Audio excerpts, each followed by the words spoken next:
नमस्कार मित्रांनो. पहा, पुन्हा एकदा आपल्या लेक्चर सिरीज मध्ये आपलं मनपूर्वक स्वागत आहे. मराठी शब्दसंग्रहाचा अभ्यास करत असताना आपण आता आयोगाच्या प्रश्नांच्याच माध्यमातून मराठी शब्दसंग्रहाची आपण काय करत आहोत, रिव्हिजन करत आहोत, उजळणी करत आहोत. आजच्या लेक्चर मध्ये आपण संयुक्त गट ग मुख्य परीक्षा 2023 जी होती, गट क मुख्य परीक्षा, ह्या प्रश्नपत्रिकेतील मराठी शब्दसंग्रहाच्या प्रश्नांवरती सविस्तर चर्चा करूयात.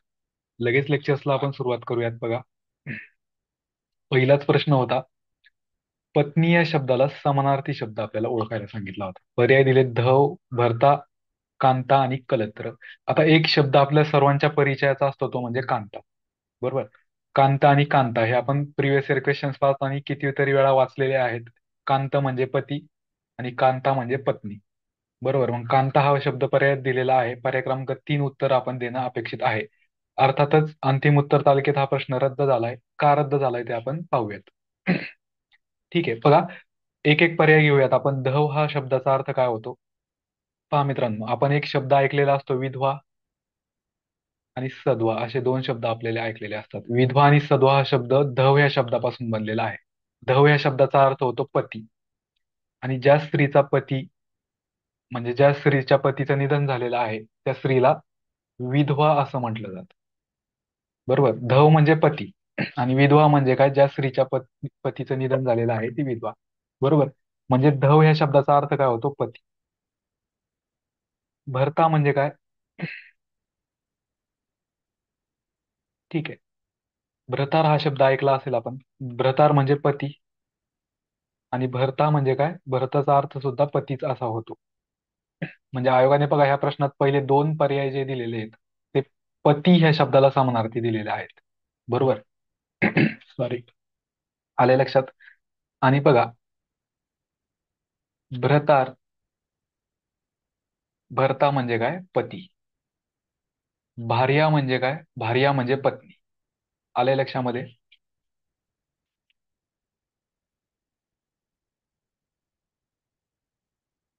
पुन्हा एकदा सांगतो, भ्रता म्हणजे पती आणि भार्या म्हणजे पत्नी. ठीक आहे. हा पर्याय एलिमिनेट होतो. पहिले दोन पर्याय एलिमिनेट होतात कारण धव आणि भरता हे कसे आहेत? पती या शब्दाला समानार्थी आहेत. आता पुढे पाहूयात. कांता हा शब्द पत्नी या शब्दाला समानार्थी आहेत, त्यामुळे ते उत्तर येईलच. परंतु कलत्र हा शब्द सुद्धा पत्नी या शब्दाला समानार्थी आहे. बघा, हा हा प्रश्न फ्रेम करताना पहिले दोन पर्याय पती शब्दाला समानार्थी दिलेत आणि शेवटचे दोन पर्याय पत्नी या शब्दाला समानार्थी दिलेत. आता इथं आपल्याला पत्नी या शब्दाला समानार्थी शब्द ओळखायला सांगितलाय. 3 आणि 4 असे दोन्ही उत्तरं येतात, त्यामुळे हा प्रश्न काय झालेला आहे? रद्द झालेला आहे. पुढे बघा, वाईट कृत्य करणाऱ्याला ते उघडकीस येईल की काय याची सतत भीती वाटते, या अर्थाची म्हण कोणती? अर्थातच चोराच्या मनात चांदणे. यस, चोर रात्री चोरी करायला जातो. रात्री चोरी केल्यानंतर चांदण्यांचा जो प्रकाश असतो, त्या प्रकाशात आपल्याला कोणी पाहिलं की नाही, कोणीतरी पाहिलं तर नाही ना, अशी भीती त्या चोराला असते. बरोबर. चोरी करताना आपल्याला अंधाऱ्या प्रकाशात, चांदण्याचा प्रकाश जो असतो त्या प्रकाशात कोणी पाहिलं तर नाही ना, अशी भीती चोराला असते. म्हणजे त्या चोराच्या मनात अशी भीती असते की चांदण्यामध्ये आपल्याला कोणीतरी पाहिलं असेल. बरोबर. म्हणजेच काय, वाईट कृत्य ज्याने केले ते उघडकीस येईल की काय अशी भीती सतत त्याच्या मनात असते. चोराच्या मनात चांगले. आणि दुसरी एक म्हण आहे बघा, खाई त्याला खवखवे. एखादा पदार्थ खाल्ल्यानंतर घशामध्ये खवखव होते. त्याचप्रमाणे एखादा व्यक्ती वाईट कृत्य करतो त्यावेळेस त्याच्या मनात डाचत असतं की आपण हे कृत्य नको करायला हवं होतं, किंवा मनात सतत त्याची सल राहते, दुःख राहतं, डाचत राहतं, अशा अर्थाने. बरोबर. बळी तो कानपिळी म्हणजे काय? जो ताकदवान असतो, जो पॉवरफुल असतो, तो काय करणार आहे? दमदाटी करणार आहे, कान पिळणार आहे तो. बरोबर. कारण त्याच्या हातात सत्ता आहे, त्याच्या हातात सर्व ताकद आहे, त्यामुळे तो काय करणार आहे? जुलूम जबरदस्ती करणार आहे. अशा अर्थाने बळी तो कानपिळी ही म्हण वापरली जाते. कर नाही त्याला डर कशाला? यस, एखाद्याने कर केलीच नाही, दुष्कृत्य केलंच नाही, तर त्याला भीती कशाला? अशा अर्थाने. बरोबर आहे. जो एखादं कृत्य चुकीचं करतच नाही तर त्याला भीती बाळगण्याची गरजच नाही, या अर्थाने ही म्हण वापरली जाते. कर नाही त्याला डर कशाला.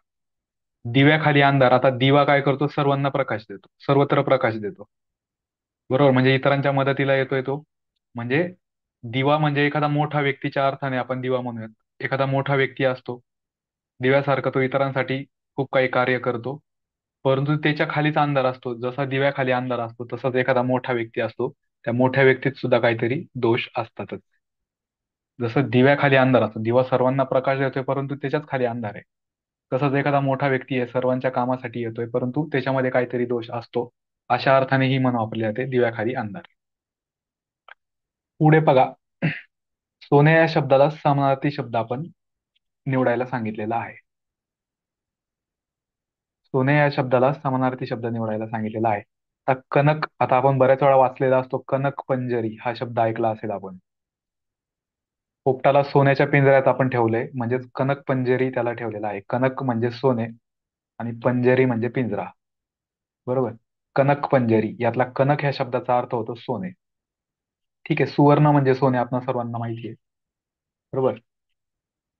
जसं की आपण शब्द ऐकतो सुवर्ण पेढी, सोन्याची पेढी जी असते, सुवर्ण पेढी असते. किंवा सुवर्ण पदक हा शब्द ऐकतो आपण.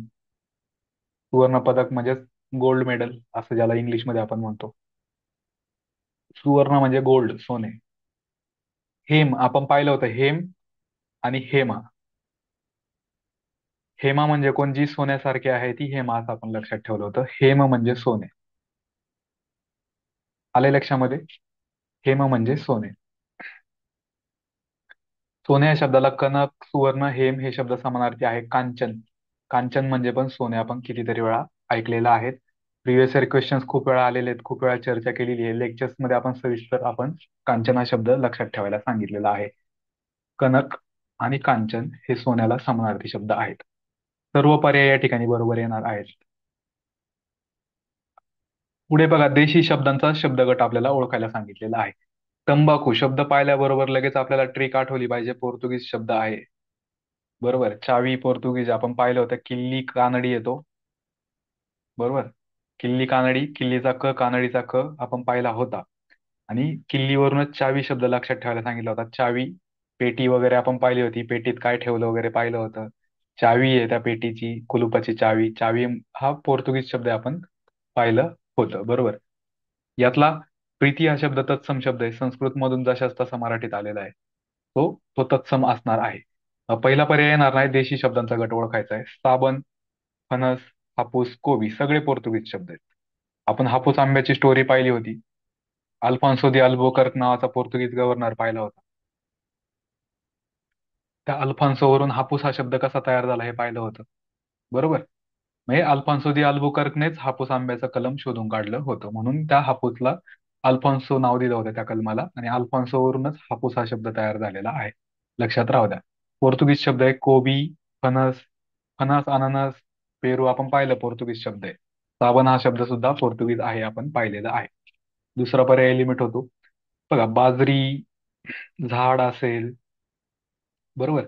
बोका, रेडा, घोडा असेल. हे सगळे देशी शब्द पाहिले होते. दगडधोंडे देशी शब्द, चिमणी. बरोबर. आपण हे सगळे देशी शब्द पाहिले होते. पर्याय क्रमांक 3 बरोबर आहे. ट्रिक आपल्याला लगेच आठवली पाहिजे. आपण वेगवेगळे प्राणी पक्षी कॅटेगराईज केले होते देशी शब्दांच्या बाबतीत. बरोबर. शरीराचे वेगवेगळे अवयव कॅटेगराईज केले होते देशी शब्दांच्या बाबतीत. लगेच आठवलं पाहिजे, पर्याय क्रमांक 3. आले लक्षामध्ये? खाना आपण फारसी प्रत्यय पाहिले. खाना, दार वगैरे. दार हा प्रत्यय असेल, गार हा प्रत्यय असेल, खाना हा प्रत्यय असेल, फारसी प्रत्यय आपण पाहिले. त्यापासून बनलेले शब्द फारसी लगेच आपल्याला लक्षात आलं पाहिजे. आलंय लक्षामध्ये? ठीक आहे. पुढे बघा, हर्षचा विरुद्धार्थी शब्द कोणता, असा प्रश्न आलेला आहे. आपण म्हणतो मला हर्ष झाला म्हणजे आनंद झाला. हर्ष म्हणजे आनंद. बरोबर. विरुद्धार्थी विचारलेला आहे, त्यामुळे आनंद हा समानार्थी येणार नाही. हर्ष म्हणजे आनंद हे आपल्याला माहिती आहे. आता बघा, मोद, प्रमोद हा शब्द आपण ऐकला असेल बऱ्याच वेळा. प्रमोद, मोद याचा अर्थ होता आनंद. हा. आणि मोदक हा शब्द आपण ऐकला असेल. जो आनंद देतो, जो मोद देतो तो मोदक. हा. जो आनंद देतो, मोद देतो तो मोदक, असं लक्षात ठेवा. प्रमोद, मोद म्हणजे आनंद. हा समानार्थी शब्द आहे, त्यामुळे हा पर्याय एलिमिनेट होतो, कारण आपल्याला विरुद्धार्थी शोधायचा आहे. खेद, आपण म्हणतो मला खेद होतोय, दुःख होतंय. बरोबर. मग हर्ष आनंदाच्या विरुद्धात अर्थी खेद, दुःख येणार आहे. हानी म्हणजे नुकसान, हा स्पेसिफिक याच्यात बसत नाही. दुःख हा स्पेसिफिक आपल्याला माहित असावा पाहिजे. खेद म्हणजे दुःख, पर्याय क्रमांक 3 उत्तर येणार आहे, जे की हर्षच्या विरुद्धार्थी आहे. आपली पाठ आपल्याला दिसत नाही, नाहीच दिसत, दुसऱ्यांना दिसते. आपल्यातले दोष दुसऱ्यांना दिसू शकतात, पण स्वतःला दिसत नाही. म्हणजेच काय, आपली पाठ आपल्याला दिसत नाही, स्वतःचे दोष स्वतःला दिसत नाही. पर्याय क्रमांक 2 येणार आहे. गुण नाही, दोष स्पेसिफिक आहे. दोष स्वतःचे ज्यावेळेस स्वतःला दिसत नाही त्यावेळेस म्हटलं जातं आपली पाठ आपल्याला दिसत नाही. सोपी म्हण आहे, सर्वांना माहित असेल. बघा, अमृत म्हणजे सुधा कितीतरी वेळा वाचलंय आपण. अमृत ह्या शब्दाला सुधा आणि पियुष समानार्थी शब्द आपण पाहिलेला आहे. बरोबर. आपण लक्षात ठेवायला पण सांगितलं होतं की सुधा मूर्ती यांच्या नावाचा अर्थ अमृत असा होतो. तुमच्यापैकी एखाद्या मुलाचं नाव, मित्राचं नाव पियुष असेल तर त्याच्या नावाचा अर्थ अमृत होतो असं लक्षात ठेवायला सांगितलं आपण. किंवा पियुष गोयल यांच्या नावाचा अर्थ अमृत असा होतो, आपण हे लक्षात ठेवायला सांगितलेलं आहे. आपण एवढं पण म्हणलंय की पियुष या शब्दाचं स्पेलिंग नीट बघा. प ला दुसरी वेलांटी, य ला दुसरा उकार आणि श रे षटकोनाचा पियुष. हम्म? म्हणजे अमृत. ए ला 4 येणार आहे. बरोबर. पुढे अनल आणि अनिल कितीतरी वेळा आपण चर्चा केली लेक्चरमध्ये पण, प्रश्नांचा अभ्यास करताना पण. अनिल आणि अनल. अनिल म्हणजे वारा, वायू. आणि अनल म्हणजे आग, अग्नी. म्हणजेच काय, अग्नी म्हणजेच काय, विस्तव. आगीचा विस्तव असतो ना. अनल म्हणजे विस्तव येणार आहे. अनिलचा सविस्तर आपण विग्रह करून पाहिला, शब्द कसा तयार झाला, त्याला वारा का म्हणायचं हे पण पाहिलं आपण. लगेच लक्षात आलं पाहिजे, अनिल आणि अनल. बरोबर. मग अनिल नावाचा मित्र असेल तर त्याला वारा म्हणायचं. अनल नावाचा मित्र कोणी असेल तर त्याला आग किंवा अग्नी म्हणायचं. आलं लक्षात. चंद्र कितीतरी वेळा पाहिलेले. चंद्र म्हणजे हिमांशू. आपण दोन शब्द पाहिले होते, हिमांशू आणि चंडांशू असं पाहिलं होतं. हिमांशू म्हणजे चंद्र आणि चंडांशू म्हणजे सूर्य. सविस्तर हिमांशूचा विग्रह करून पाहिला, चंडांशूचा विग्रह करून पाहिला. अंशू म्हणजे काय हे पण पाहिलं, हिम म्हणजे काय हे पण पाहिलं. राहील लक्षात, हिमांशू म्हणजे चंद्र, चंडांशू म्हणजे सूर्य. पोपट म्हणजे शुक, रावा. रावा, शुक, शुक शुक पोपट, रावा म्हणजे पोपट. राहील लक्षामध्ये. बघा आता असा एखादा अवघड प्रश्न येतो, अफलातून, जुलूम, कबूल हे शब्द कोणत्या भाषेतील आहे? बरोबर. आता शब्द पाहिल्याबरोबर कळलं पाहिजे की हे तर इंग्रजीतून आलेले नसणारे, पर्याय पर्याय एलिमेंट होतो. बरोबर. पोर्तुगीज शब्द आपण कितीतरी ट्रिक मधून पाहिलेले आहेत. अफलातून, जुलूम, कबूल हे ह्या गटात पोर्तुगीज मध्ये येणार नाही. एकतर ते फारसी किंवा अरबी असणार आहे. आपल्याला लगेच शब्दांच्या स्वरूपावरून लक्षात आलं पाहिजे. आपण जर शब्दसिद्धीचे सगळे प्रिव्हियस इयर क्वेश्चन्स केले तर आपल्याला लगेच लक्षात येतं की अफलातून, जुलूम आणि कबूल हे शब्द कोणत्या गटातले आहेत, अरबी किंवा फारसी असणार आहेत, हे लगेच लक्षात आलं पाहिजे. त्यामुळे पहिले दोन पर्याय लगेच एलिमेंट आपल्याला करता आले पाहिजेत. आले लक्षामध्ये. मग फारसी आणि अरबी पैकी कोणतं उत्तर घ्यायचं? दोन तर पर्याय पहिले एलिमेंट झालेत. आता बघा, अशा वेळेस काय करायचं, शक्यतो म्हणजे प्रत्येक वेळेस असेलच असं नाही, पण मी सांगतो त्या पद्धतीने अप्रोच लावा. की बघा, प्रश्न कसा आहे, सिम्पल वन लाईनर आहे, एका ओळीत प्रश्न दिलेला आहे, खाली लगेच 4 पर्याय दिलेले आहेत. मग अशा वेळेस शक्यतो उत्तर पर्याय क्रमांक 1 किंवा पर्याय क्रमांक 4 आपलं असतं. बरोबर. या ठिकाणी बघा आपल्याला लक्षात येईल की पहिला पर्याय तर ऑलरेडी आपला एलिमेंट झालेला आहे, मग राहिला काय, 4 येणार आहे. पर्याय क्रमांक 4 आपल्याला उत्तर द्यायचं आहे. हे कधी करायचं, ज्यावेळेस काहीच माहित नसेल त्यावेळेस वन लाईनर प्रश्नाच्या बाबतीत करायचं. आलं लक्षामध्ये. ऑप्शन एलिमिनेशन आणि वन लाईनरचा लॉजिक यावरती आपल्याला हे उत्तर देता येतं अशा वेळेस. स्टील आपल्याला हे सांगता येतं, कबूल, अफलातून, जुलूम हे शब्द अरबी मधले आहेत, याचे सोर्स आपल्याला माहिती आहेत. ठीक आहे.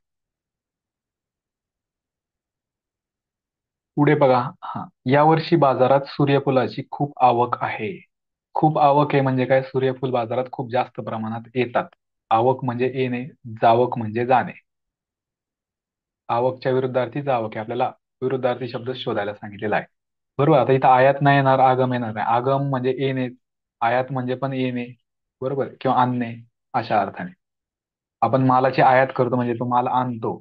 आगम म्हणजे आगमन होतं म्हणजे तो माल येतो, आणतो. मग हे पर्याय एलिमेंट होतात.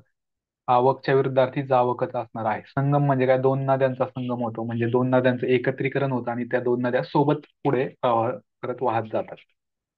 बरोबर. त्यामुळे हा पर्याय येणार नाही. आवकच्या विरुद्धार्थी जावक बरोबर आहे. पुढे बघा, त्यांच्या मनात काहीतरी गोम आहे. या वाक्यातील अधोरेखित शब्दासाठी अयोग्य अर्थ असणारा शब्द निवडायचा आहे. अयोग्य अर्थ, जो योग्य नाही तो. गोम म्हणजे काय? आता बघा, दोष, व्यंग, व्याधी, रहस्य. म्हणजे मनात काहीतरी रहस्य असू शकतो. हे बरोबर आहे, गोम या शब्दाला समानार्थी. मनात गोम आहे म्हणजे मनात व्याधी आहे का? नाही, व्याधी आता एलिमिनेट करता येतो आपल्याला. बरोबर, व्याधी म्हणजे काय? आजार. आणि आजार शक्यतो भौतिक स्वरूपात असतो, शरीराला शक्यतो आजार होतो, व्याधी किंवा आजार. मग मनात गोम आहे या अर्थाने व्याधी हा शब्द आपण वापरू शकत नाही. व्यंग वापरू शकतो, दोष वापरू शकतो. मनात दोष असतात, मनात व्यंग असू शकतो. बरोबर. परंतु व्याधी हा शब्द नसणार आहे या ठिकाणी. त्यामुळे आपल्याला एलिमिनेट करता येतो. थोडासा प्रश्न काळजीपूर्वक वाचला, शब्द काळजीपूर्वक वाचले, तर आपल्याला अयोग्य अर्थ असणारा शब्द पर्याय क्रमांक 3 देता येतो. व्याधी म्हणजे आजार, आजारीच्या ह्या कंटेक्स्ट मध्ये बसत नाही. बाकीचे शब्द बसतात, आपल्याला असं लगेच सांगता येतं. आले लक्षामध्ये? दोष, व्यंग, रहस्य हे शब्द बसतात. पुढे बघा, उंचच्या उंच डोंगर चढताना लोंढे काकांच्या नाकी नऊ आले. या विधानातील वाक्प्रचाराचा अर्थ आपल्याला सांगायचा आहे. आता नाकी नऊ येणे हा वाक्प्रचार आपण सर्वांना माहिती आहे. बरोबर.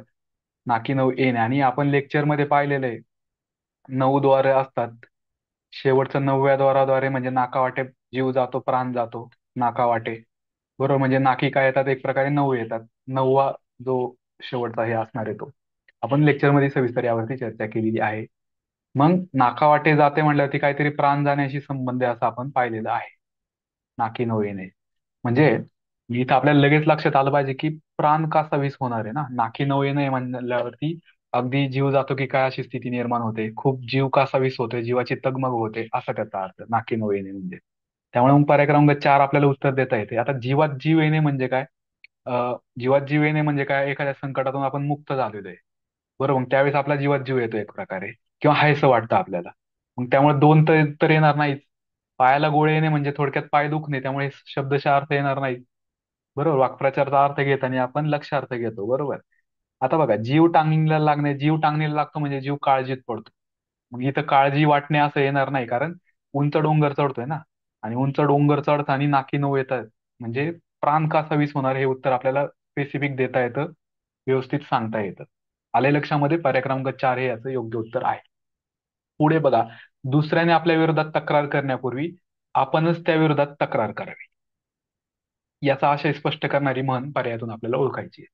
मग अटकळ्या देवा दंडवत लेक्चरमध्ये आपण कितीतरी वेळा असलेले किंवा समजून घेतले. अटकळ्या देवा दंडवत म्हणजे काय? आपण रस्त्याने चाललोय आणि अटकळलोय, पाय अडखळलाय आपला आणि आपण पडलो. खाली पडलो ना, आपसुकच समोर मंदिर होतं आणि आपलं देवाला दंडवत झालं. म्हणजे सुरुवातीला आपलं नुकसान झालंय असं आपल्याला वाटलेलं आहे, आपला पाय ठेचकाळलाय असं वाटलेलं आहे, पण पुढच्या क्षणी आपल्याला देवाला दंडवत घातलं गेलेलं आहे ना. म्हणजे आपल्याला फायदा झालेला आहे. म्हणजे काही प्रसंगी कसं असतं, सुरुवातीला नुकसान झालंय असं स्थिती असते, परंतु थोडं बारकाईने पाहिलं तर पुढे जाऊन आपल्याला त्याचा फायदाच झालेला असतो. अशा अर्थाने अटकळ्या देवा दंडवत ही म्हण वापरली जाते. मग ह्या कंटेक्स्ट मध्ये पहिला पर्याय ते येणारच नाही. बरोबर. हे सोपं आहे हे सगळं. दुसऱ्याने आपल्या विरोधात तक्रार करायची आहे, त्यापूर्वी आपण तक्रार केली पाहिजे, या अर्थाला म्हण शोधायची आपल्याला आहे. त्यामुळे पहिला पर्याय तर येणार नाही. पुढे बघा, आतपाव भोपळा आणि अडीच शेर सोपी म्हण आहे. जसं की चार आण्याची कोंबडी, बारा आण्याचा मसाला. बरोबर, आतपाव भोपळा अडीच शेर तेल. म्हणजे मुख्य गोष्टीपेक्षा अनुषंगिक गोष्टींवरतीच ज्यावेळेस जास्त खर्च होतो त्यावेळेस ही म्हण वापरली जाते. चार आण्याची कोंबडी, बारा आण्याचा मसाला, किंवा आतपाव भोपळा अडीच शेर तेल. बरोबर. कारण जास्त खर्च कुठं झाला पाहिजे? मुख्य गोष्टींवर झाला पाहिजे. आणि दुय्यम किंवा अनुषंगिक गोष्टी ज्या असतात त्यावरती कमी खर्च झाला पाहिजे ना. पण त्याच्या उलट स्थिती ज्यावेळेस असते, अनुषंगिक गोष्टीवरती जास्त खर्च असतो, त्यावेळेस असं म्हटलं जातं आतपाव भोपळा अडीचशे तेल असं म्हटलं जातं. त्यामुळे हा पण पर्याय एलिमिनेट होतो. अवसबाई तुझ्याकडे, पुनवबाई तुझ्याकडे. आता ही ओरिजिनल म्हण अशी आहे की अवसबाई इकडे आणि पुनवबाई तिकडे, अशी म्हण आहे. आता अवस म्हणजे अमावस्या, पुनव म्हणजे पौर्णिमा. अमावस्याला इकडे आणि पौर्णिमाबाई तिकडे, म्हणजे दोन व्यक्ती आहेत, दोन्ही वेगवेगळ्या दिशेने जातात, किंवा दोघांचं एकमेकांशी पटत नाही, दोन वेगळ्या बाजूला आहेत, अशा अर्थाने ही म्हण वापरली जाते. अवसबाई इकडे आणि पुनवबाई तिकडे. हा पण पर्याय येणार नाही. अस्वला आधी आरोळी हे उत्तर मात्र येते. आता याचं काय संदर्भ आहे अस्वलाचा? बघा, अस्वल ज्यावेळेस आपल्यावरती हल्ला करायला येतं ना, त्यावेळेस ते मोठ्याने आरोळी ठोकतं. कोण? अस्वल. आणि होतं काय, त्या अस्वलाच्या स्वतःच्याच कानठळ्या बसतात, आणि त्यामुळे त्याला ऐकायला येणंच बंद होतं अस्वलाला. बरोबर. मग अस्वल आपल्यावरती हल्ला करण्या येण्यापूर्वी आपण त्याच्यावरती ओरडलं पाहिजे, जेणेकरून आपल्या आवाजाने ते पळून जाईल. बरोबर ना. कारण एकदा की ते आपल्यावरती आरोळी त्याने ठोकली, तर आपण दिलेली नंतर ना आरोळी त्याला ऐकायला जाणार नाहीये अजिबात. बरोबर. म्हणजे इथं आपल्याला लक्षात येईल की एखादा व्यक्ती आपल्यावरती तक्रार करण्यापूर्वी आपणच अगोदर तक्रार केली पाहिजे. जसं की अस्वलाने आरोळी देण्याच्या अगोदरच आपण आरोळी दिली पाहिजे, जेणेकरून अस्वल घाबरून पळून जाईल. बरोबर. मग याला पर्याय क्रमांक 4 उत्तर येणार आहे, अस्वला आधी आरोळी. आले लक्षात? पुढे बघा, शब्दशः होणाऱ्या अर्थापेक्षा भिन्न व विशिष्ट अर्थाने रूढ होणाऱ्या शब्दसमूहाला काय म्हणतात? वाक्प्रचार म्हणतात ना. आपण तेच आता चर्चा करतोय. बरोबर. उदाहरणार्थ, एखादा वाक्प्रचार घेतला, तारे तोडणे. बरोबर, तारे तोडणे हा वाक्प्रचार घेतला, तर शब्दशः आपण तारे तोडतोय का? नाही. तारे तोडणे म्हणजे काय? अकलेचे तारे तोडणे म्हणजे वेड्यासारखे बोलणे. म्हणजे शब्दशः अर्थ घेत नाही आपण, भिन्न असा अर्थ घेतो. विशिष्ट अर्थाने रूढ असलेला तो शब्दसमूह असतो एक. वाक्प्रचार हे शब्दसमूहाचा असतात, आपण सर्वांना माहिती आहे. त्यामुळे पर्याय क्रमांक 2 येणार आहे. आणि असंही आपल्याला ऑप्शन एलिमिनेट करता येतात. विशेषण म्हणजे काय आपल्याला माहित असतं. शब्दशक्ती म्हणजे काय आपल्याला माहित असतं. शब्दजाती, शब्दाच्या आठ जाती आपल्याला माहित असतं. ऑप्शन एलिमिनेशन करूनही उत्तर देता येते. पर्याय क्रमांक 2 उत्तर आपलं आहे वाक्प्रचार. हे काळजीपूर्वक लक्षात ठेवायचं आहे. पुढे बघा, अंशाभ्यस्त शब्दांचा शब्दसमूह ओळखायला सांगितलेला आहे. गेला बिला, आंबट चिंबट, उलटा सुलटा, लगेच कळते अंशाभ्यस्त येथे. बरोबर. पर्याय क्रमांक 1 उत्तर आपलं येणार आहे. बघा, आपल्याला लक्षात येईल, रान रान पूर्णाभ्यस्त आहे, खालोखाल पूर्णाभ्यस्त आहे, मागोमाग पूर्णाभ्यस्त आहे. कारण शब्दाची जशा तशी द्विरुक्ती झालेली आहे, पुनरावृत्ती झालेली आहे, म्हणजे ते पूर्णाभ्यस्त झाले. पळापळ, इथे पण पूर्णाभ्यस्त येणार आहे, कारण जशाच तशी पुनरावृत्ती झालेली आहे. डगमग, ते अंशाभ्यस्त येणार आहे. कडकडाट हा अनुकरणवाचक येणार आहे. ठीक आहे. कडकडाट आवाज आहे ना, जिथून ध्वनी व्यक्त होतो, आवाज येतो, अशा शब्दांना अनुकरणवाचक म्हणतात. हे आपण पाहिले. चौथा एलिमेंट होतो. गडगडाट हा पण अनुकरणवाचक आहे. घमघम, गदगद हे अनुकरणवाचकच आहे, आवाज येतो त्यातून. ध्वनी व्यक्त करणारे, ध्वनी प्रतीत करणारे शब्द कसे असतात? अनुकरणवाचक असतात, आपल्याला माहिती आहे. तिसराही पर्याय आपला काय होतो या ठिकाणी? एलिमिनेट. पहिला पर्याय आपला अंशाभ्यस्त शब्दांचा आहे निश्चितच. रसिक हा शब्द कसा आहे? लगेच लक्षात येते. इक हा प्रत्यय आहे, म्हणजे प्रत्ययगठित शब्द आहे. रसिक या शब्दाला इक हा प्रत्यय जोडलेला आहे. तप घालीत बसणे. आता बघा, शब्दशः उत्तर दिलेले पर्याय फ्रेम केले जातात. तप घालीत बसणे म्हणजे तप करून बसणे. आता जशाच तसं उत्तर येणार आहे का? नाही. तप घालण्याला काहीतरी वेगळा भिन्न असा विशिष्ट अर्थ असणार आहे ना. तप घालीत बसणे म्हणजे तपश्चर्या करणे येणार आहे का? नाही. लगेच एलिमिनेट होतात. जशाच तसे हे वाले हे पहिले लगेच एलिमिनेट करायचे, कारण वाक्प्रचाराला काहीतरी लक्षार्थ असतो, भिन्न असा अर्थ आपल्याला त्यातून जशाच तसा अर्थ येत नाही. शब्दशः अर्थ घ्यायचा नसतो, आपल्याला माहिती आहे. बरोबर. आता बघा, प्रार्थना करणे का? नाही. आता तप घालीत बसलोय म्हणल्यावरती आपण म्हणजे आपल्याला लगेच लक्षात येतं ना, आपण तप घालीत बसलोय, मेडिटेशन करत बसलोय म्हणजे काहीतरी अंतर्मुख होऊन बसतो ना, स्वतःकडे जरा लक्ष देत असतो ना. म्हणजे पर्याय क्रमांक 2 हे आपलं योग्य उत्तर येणार आहे, तप घालीत बसणे. बरोबर. अंतर्मुख होऊन बसणे आपल्याला उत्तर देता येते. प्रार्थना करणे हे जास्त तसे उत्तर येणार नाहीत, लक्षात ठेवा. तत्सम शब्द ओळखायला सांगितलेला आहे. पहिलाच शब्द तत्सम आहे. उत्सव शब्द कितीतरी वेळा आलेला आहे. संस्कृत मधून मराठीत जशाच तसा येणारे शब्द कसे असतात? तत्सम असतात. पर्याय क्रमांक 1 उत्तर आहे. पान, पर्णवरून पान आलेला आहे, मग पान हा तद्भव शब्द आहे, त्यामुळे हा पर्याय एलिमेंट होतो. अग्नीवरून आग आलेला आहे, म्हणजे मूळ संस्कृत शब्दात थोडा बदल होऊन आलेला शब्द तद्भव असतो, त्यामुळे हाही पर्याय एलिमेंट होतो. विनंती, आता बघा, विज्ञप्ती असा मूळ शब्द आहे. काय आहे? विज्ञप्ती असा मूळ शब्द आहे संस्कृत शब्द. काळजीपूर्वक लक्षात घ्या. विज्ञप्ती असा मूळ संस्कृत शब्द आहे. त्याच्यात थोडा बदल होऊन आलेला शब्द असल्यामुळे विनंती हा कसा असणार आहे? तद्भव असणार आहे. चौथाही पर्याय एलिमेंट होतो. तत्सम शब्द पहिलाच आहे, उत्सव. पुढे बघा, बंडा देसाईच्या अकाली निधनानंतर वाड्यातल्या बिराड करूनच वाड्याचा ताबा मिळवला. आता वाडा बंडा देसाईचा आहे, पण त्याचं अकाली निधन झाल्यामुळे बिराड करू भाडेकरूंनीच काय केला? वाड्याचा ताबा मिळवला. म्हणजे काय? आयत्या बिळावर नागोबा. सोपी म्हण आहे, आपल्याला लगेच लक्षात येते. चोराच्या मनात चांदणे, मगाशीच पाहिलं. वाईट कृत्य करणाऱ्याला आपलं कृत्य उघडकीस येते की काय, अशी भीती असते. म्हणजे चोराच्या मनात चांदणे आपण पाहिलेले पर्याय पर्याय एलिमेंट होतो. गोगलगाय पोटात पाय, गोगलगाय दिसायला गरीब असते परंतु पाय पोटात असतात, म्हणजे ती कपटी असते. म्हणजे काही व्यक्ती दिसायला वरून गरीब असतात परंतु आतून कपटी असतात. या अर्थाने गोगलगाय पोटात पाय ही म्हण वापरली जाते. हाही पर्याय एलिमेंट होतो. थेंबे थेंबे तळे साचे, संयमाने सातत्याने छोट्या छोट्या गोष्टी ऍड करत गेल्या तर पुढे मोठं कार्य साध्य होतं. अशा अर्थाने थेंबे थेंबे तळे साचे ही म्हण वापरली जाते. हाही पर्याय एलिमेंट होतो. आयत्या बिळावर नागोबा या कंटेक्स्ट मध्ये योग्य बसणारी म्हण आहे. पर्याय क्रमांक 3 उत्तर आहे. बघा, आई बापासारखीच मुले असतात हा आशय स्पष्ट करणारी म्हण कोणती आहे? अनुभवाच्या खाणी. आता काही लोक खूप अनुभवाने समृद्ध असतात, शब्दशः अर्थ होतो. खाणीसारखी खूप मोठी समृद्ध असतात. हा पर्याय वेगळा आहे. बाप बेटा सवय आपण पाहिलं म्हणजे आई वडिलांपेक्षा ज्यावेळेस मुलगा कर्तृत्वान जास्त कर्तृत्वान ठरतो, सर्वश्रेष्ठ ठरतो, आपण हे मागच्याच लेक्चरमध्ये पाहिलेले. त्यावेळेस बाप बेटा सवय ही म्हण वापरली जाते. सवयीचा अर्थ पाहिला होता आपण, एक आणि सव्वा. बरोबर. म्हणजे एक पट असेल एक व्यक्ती, पुढचा व्यक्ती कसा आहे, सव्वा पट आहे. म्हणजे कसा आहे, सवाई आहे. म्हणजे बाप एकपट असेल, मुलगा सवयी आहे मात्र म्हणजे सव्वा पट आहे, म्हणजे बापापेक्षा मुलाचं कर्तृत्व जास्त आहे. आता इथं काय सांगितलेलं आहे, आई बापा सारखंच पाहिजे, त्यामुळे बाप बेटा सवय येणार आहे का, नाही येणार. खान तशी माती येस, बाप तसा बेटा. बघा, बाप तसा बेटा आणि बाप बेटा सवय यात फरक आहे, लक्षात ठेवा. बाप तसा बेटा म्हणलं तर आई वडिलांसारखीच मुलं असतात, या अर्थाने बाप तसा बेटा ही म्हण वापरली जाते, किंवा खान तशी माती ही म्हण वापरली जाते. पर्याय क्रमांक 3 हे उत्तर येणार आहे. घरोघरी मातीच्या चुली म्हणजे सर्वत्र सारखी परिस्थिती असणे. पर्याय क्रमांक 4 एलिमिनेट होतो. पुढे बघा आता, प्रथमग्रासे मक्षिका पाथ. प्रथमग्रासे मक्षिका पाथ या म्हणीचा अर्थ काय? आता लगेच लक्षात आलं पाहिजे, ग्रास हा शब्द आपण कितीतरी वेळ वाचलेला आहे. ग्रास ह्या तत्सम शब्दावरून मराठीत घास हा शब्द आलेला आहे. म्हणजे घास हा तद्भव शब्द आहे, आपण कितीतरी वेळा पाठ केलेला आहे. मग प्रथमग्रास आहे म्हणजे काय, पहिला घास. पहिल्या घासाच्या वेळी काय झालेलं आहे, मक्षिकापात झालेला आहे. मक्षिका म्हणजे काय, माशी. म्हणजे माशीने घात केलेला आहे पहिल्याच घासात, म्हणजे पहिल्या घासाला मधमाशी सापडली घासामध्ये, शब्दशः अर्थ घ्यायचा नाही. मग काय अर्थ घ्यायचा, तर एखादं आपण कार्य सुरू केलंय, चांगलं कार्य, परंतु तिच्यात काहीतरी विघ्न आलेलं आहे. सुरुवातीलाच माशी शिंकलेली आहे, किंवा सुरुवातीलाच त्या अन्नात माशी पडलेली आहे. म्हणजे काहीतरी चांगली गोष्ट सुरू असतानाच त्यात काहीतरी विघ्न आले, असा त्याचा अर्थ. सुरुवातीलाच प्रथमग्रास आहे म्हणजे सुरुवातीलाच, सुरू होतानाच. म्हणजे पर्याय क्रमांक 2 योग्य उत्तर येणार आहे. पहिल्या घासाला आनंद झाला, शब्दशः अर्थ घ्यायचे नाही. पहिल्या घासाची चव चांगली, हे असे इरेलेव्हंट पर्याय फ्रेम केले जातात, हे पहिले उडवून टाकायचे. आले लक्षात?